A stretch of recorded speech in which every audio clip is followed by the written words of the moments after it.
नमस्कार, आप देख रहे हैं समय साक्ष्य। मैं हरीश खन्ना। इस वक्त हम दून अस्पताल में मौजूद हैं, जहां पे मेरे साथ बातचीत करने के लिए आज डॉक्टर अरुण पांडे जी मौजूद हैं। फिजिशियन हैं देहरादून दून अस्पताल में। और बात करते हैं कि किस तरह से कोरोना की जो स्थिति है उसमें कितना नियंत्रण समय पाया गया है।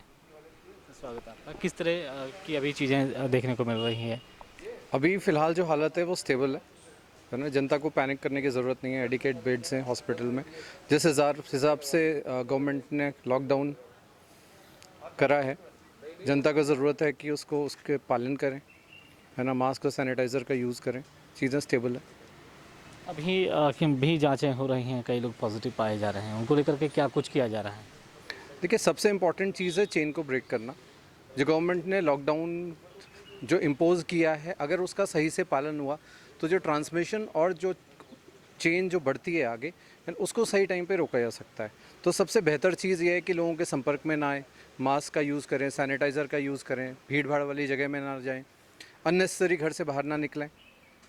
ये सबसे इम्पोर्टेंट चीज़ है। डॉक्टर साहब, ये तो मैदानी इलाकों की बात रही है कि जहाँ पे इस समय नियंत्रण पाया गया है। खासतौर पर हम पहाड़ी इलाकों की बात करें, जहाँ पे स्वास्थ्य का भी अभाव है और काफ़ी लोगों के सामने दिक्कतें हो रही हैं। इसको लेकर के अगर हम बात करें तो इस वक्त सबसे ज़्यादा दिक्कतें पहाड़ी क्षेत्र में हैं। किस तरह से वहाँ पे काबू पाया जा सकता है कोरोना पर? जो गवर्नमेंट है और जो हमारी हेल्थ सर्विसेज हैं, उन्होंने प्रीएम्प्टिवली पहले से ही काफ़ी स्टेप्स लिए हैं कोरोना को रोकने के लिए। देखिए, सबसे इम्पॉर्टेंट चीज़ ट्रीटमेंट से ज़्यादा इम्पॉर्टेंट पार्ट है प्रिवेंशन का, क्योंकि ट्रीटमेंट में भी सरकार ने ऑलरेडी किट्स दी हुई हैं, है ना। फीवर क्लिनिक्स चल रही हैं जगह जगह, पहाड़ों में भी चल रही हैं। जो पीएमएचएस के हमारे डीजी ऑफिस के थ्रू जो हॉस्पिटल्स चलते हैं, जो कि छोटे गांव में भी होते हैं, पीएचसी सीएचसीज होती हैं, वहाँ भी फीवर क्लिनिक्स चल रही हैं। किट्स ऑलरेडी बनाई गई हैं। जिस तरीके से जैसे ही कोई फीवर के साथ आता है या पॉजिटिव पाया जाता है, तो उनको लक्षण आते ही वो दवाई शुरू कर दी जाती है। बाकी अगर उसमें कुछ ऐसा पाया जाता है कि छठे सातवें दिन किसी को ब्रेथलेसनेस हो रही है, सांस फूल रही है, ज़्यादा खांसी है जो कंट्रोल नहीं हो रही है, तो ऐसे पेशेंट्स को आगे डिस्ट्रिक्ट हॉस्पिटल या फिर देहरादून जिसको आईसीयू की ज़रूरत है, उनको ही रेफ़र किया जाता है। अदरवाइज़ पहले से गवर्नमेंट ने बहुत अच्छे कदम उठाए हुए हैं। इस वक्त हम बात करें देहरादून में जो आइसोलेट बेड हैं, जो बेड में जो ऑक्सीजन है वो किस तरह से मिल रहे हैं लोगों को, या मिल रहे हैं या नहीं मिल रहे हैं, क्या स्थिति है अभी?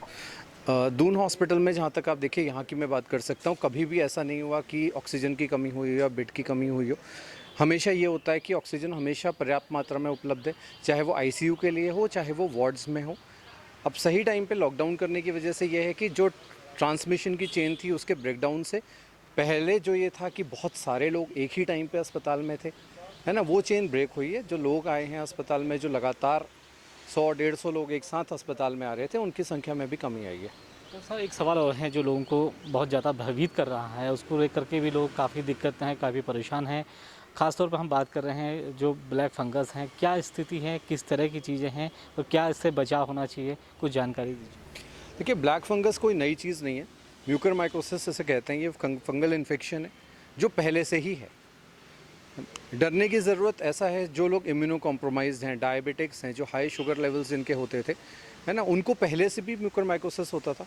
मगर अब कोविड के उसमें देखा जाए कंटेक्स्ट में, तो स्टीरॉइड्स के साथ जिन लोगों को हाई डोज स्टीरॉइड्स पे रहते हैं, डायबिटिक्स हैं, जिनका शुगर कंट्रोल नहीं है, उन लोगों को ज़्यादा घबराने की ज़रूरत है। मगर उस पे भी जो हॉस्पिटल में एडमिटेड हैं लोग, उनका डॉक्टर्स फिजिशियन सारे पहले से ही ध्यान रख रहे हैं कि क्या क्या किया जा सकता है कि उनके शुगर लेवल्स कंट्रोल रहें, है ना, फंगल इन्फेक्शन ना हो पाए। तो ये कोई नई चीज़ नहीं है। क्या अभी उत्तराखंड में भी कोई केसेस पाया गया है ब्लैक फंगस में?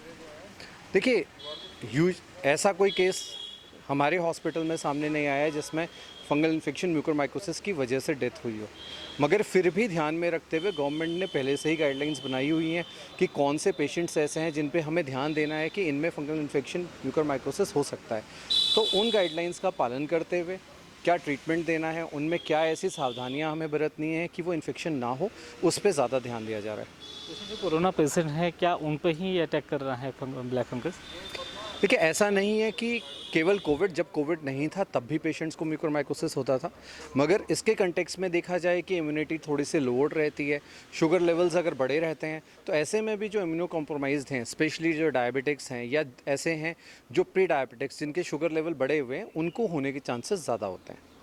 जैसे कि आपके तजुर्बे के आधार पर हम बात करें तो इस समय जैसे कि मैंने पहले भी बताया कि जो पहाड़ में स्थिति इस समय गंभीर बनी है, कई लोगों की मौतें हो रही हैं और सबसे ज़्यादा संक्रमित लोग वहाँ पे पाए जा रहे हैं।